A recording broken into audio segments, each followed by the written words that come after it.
Episode 8, the trailer. Do you have any thoughts on that? I watched the trailer and I did not have a bunch of man children around me to like act as Flavor Flav and hype things up. So I watched it. It was like, yeah, this is fine. It's another like solid Star Wars trailer.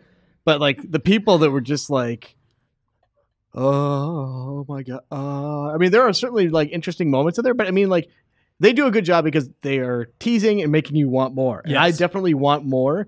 I don't feel like I did when I watched the trailer for like the new Spider-Man movie. That trailer did more for you? No, I'm saying that one showed you huge arcs of what's going to be happening in that, right? So that I think in a lot of ways it kind of diminishes my excitement because I'm like, okay, I have a sense of where this is going. Star Wars, I'm still very excited to see where it's going, but it's a teaser trailer. You know especially I mean? It seemed like they learned, or they did it so well with Force Awakens, where every trailer satisfied fans. Every fan was posting reaction videos, Kevin Smithing all over the place. Crying. That was terrible, by the way. Yeah, Kevin Smith one, don't talk about it. But anyways, and then the movie came out and it's like, oh, I really have no idea what the premise is here. Like you understand some beats. And even that new trailer, it conveys all the emotions. It has us excited, but it's like, all we really know, Luke is training Rey, which is all we really knew before anyway, really going into this thing. So if they can maintain that same level of mystery going into 8. But I'm a sucker for training. Like Yoda's training in Empire Strikes Back is like my favorite section of the Star Wars trilogy. But what about 80s training? 80s training is a particular thing where you've got a montage with a song over the top. I mean, different. If there's that in Star Wars, I'm walking out. Of course you are. Of course. This is not Guardians of the Galaxy. You don't need to worry about it. But it's different from like, the Rocky style training versus the religious overtone training. Like that's really where I get my rocks off in a very sick and twisted kind of way. Off the ground as they hover. Rocks off the ground. Honestly, that's my favorite shot in the trailer. I think that's amazing. Yeah. And so that's what has me excited. Even if it's the first, realistically, 1/4 of the movie, which it probably will be, I cannot wait for that. Were you excited by the trailer, Kato? Were you one of those nerd boys spinning around like a top? Maybe not as much. Probably. I mean, I liked it, but I think kind of what you're saying about the new Spider-Man trailer. I think that these days, most trailers are not going to give you a lot, but what you want to do as a base is just not disappoint people. You don't want people. You don't want to become some sort of accidental meme or something like that. I think this trailer succeeded in that, in the sense that it. If you're a huge fan, you're out. There's enough for you to go and pick through. But yeah, the casual person, it'll just serve to remind them, like, oh, it's coming back, and that looks pretty good.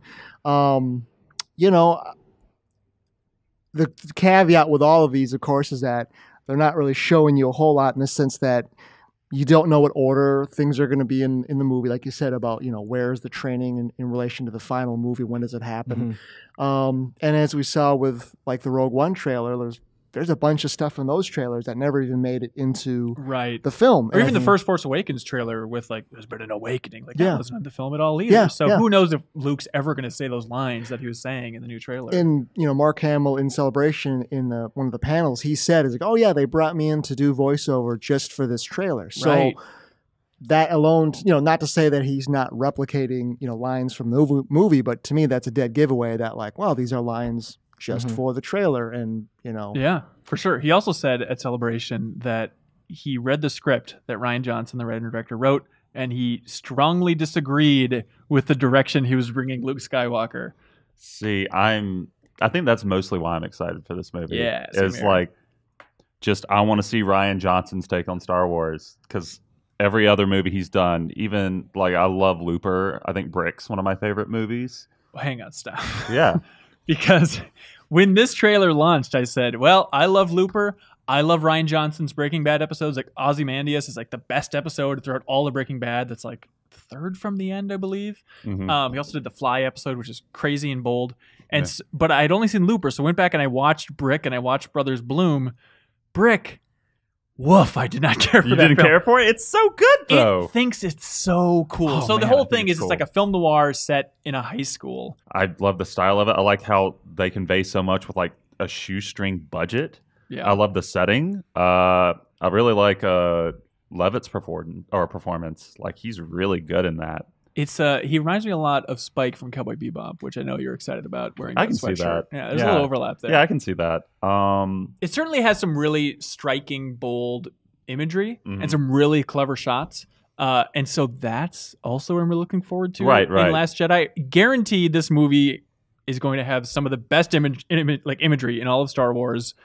I'm a little bit worried about the humor because Brothers Bloom goes for comedy and that's not a good movie. It's about a 6 out of 10 on the comedic scale. If you think that one person alone can have any impact on Star Wars, you're very naive. I don't know. Force Awakens, it felt very much like a J.J. Abrams sense of humor style film. And so if Rian Johnson's bringing his sense of humor, I'm a little bit worried. Even though Kathleen Kennedy during Star Wars Celebration, that was one of the first things she got out of the gate with, is that like, oh, this Rian Johnson guy, he is so funny.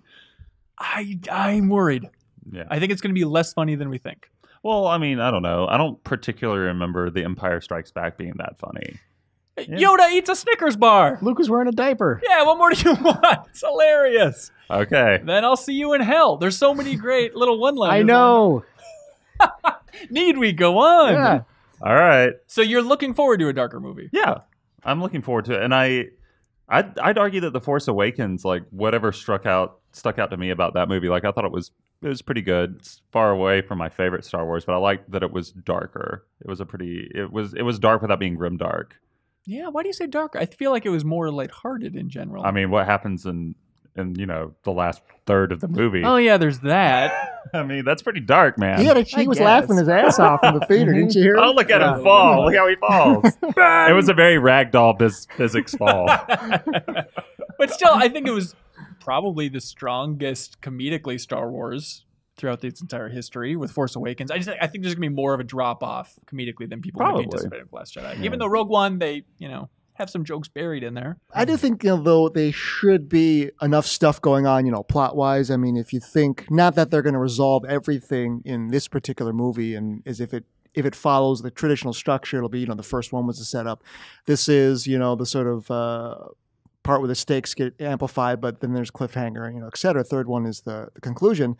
But I think there's enough stuff, plot-wise to set up that I don't know that, not to say that they're going from one thing to the other, but I think that the number of things that they have to touch on, if not resolve, and as well as some of course, the new stuff that'll be brought forward.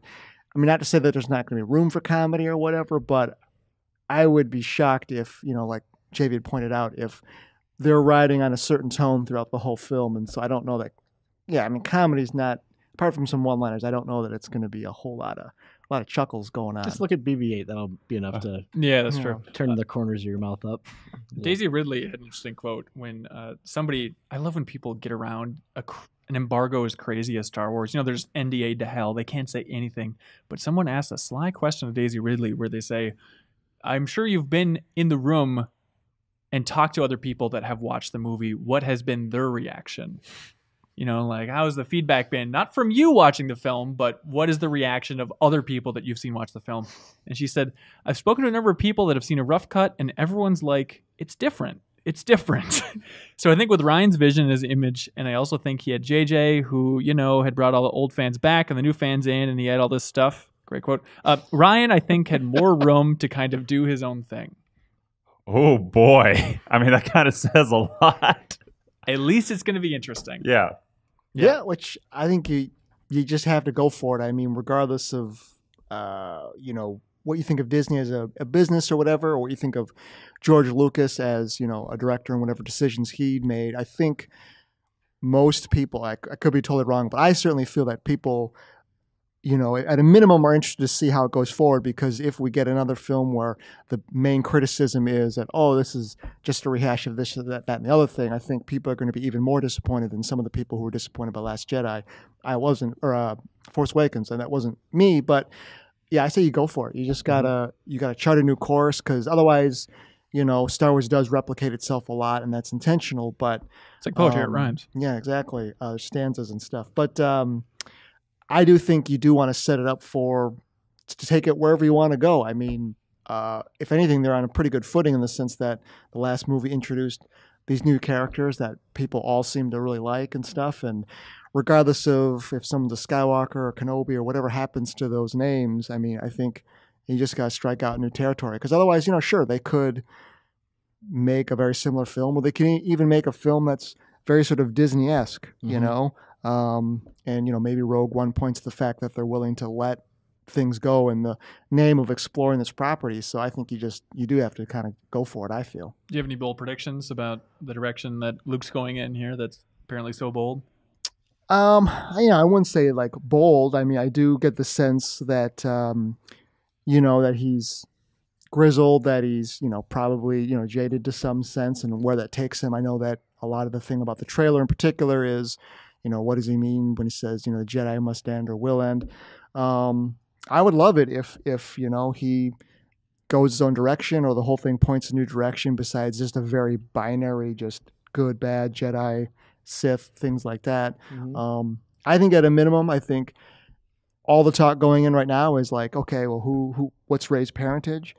I think that's got to be, if we come out of here and that's the one thing that people are still talking about, whatever, then I think this film's probably failed. Totally. I think that's got to be one of those questions that is just, sure, we may be talking about that now, but when in the middle of a film, that should not be really a concern, so to speak. I think there's going to be hints of an answer, and then there's going to be 30 new questions that are brought up that people are just going to be raving about. It's so much more interesting, so much more important. Yeah. I'm with you. The idea of Luke breaking free of the dichotomy of Sith and Jedi, I think, is the most interesting angle for that character. Go ahead and sell these death sticks.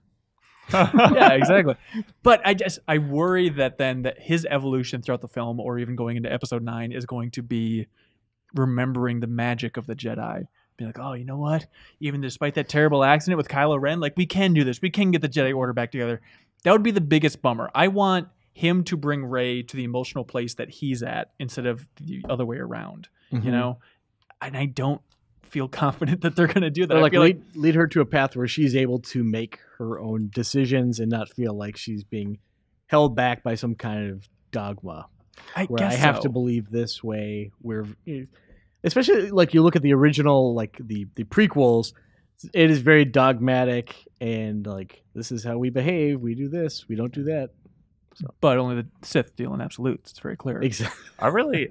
I kind of want to see Rey or Luke end up like Kyle Katarn from the Star Wars games and the sort of extended universe, where he was a Jedi for a bit. He's like, meh, I'm a Jedi whenever I want to be, and then I'm just a Han Solo. Right. I think that's just a cool idea. It's just like, meh, I'm whatever I need to be. Joe Lee was kind of like that too from KOTOR 1. I remember he's the old man living in the forest on Kashyyyk, right? Thank you so much for watching this excerpt from the Game Informer Show podcast. You can click right here if you want to subscribe and listen to the audio version of the full show. Full episodes air every Thursday, and they feature Game Informer editors sitting around talking about the biggest reviews, previews. We talk about exclusive impressions of Game Informer's cover stories. We have long-form developer interviews, everything that's great in gaming. So every Thursday, be sure to check it out.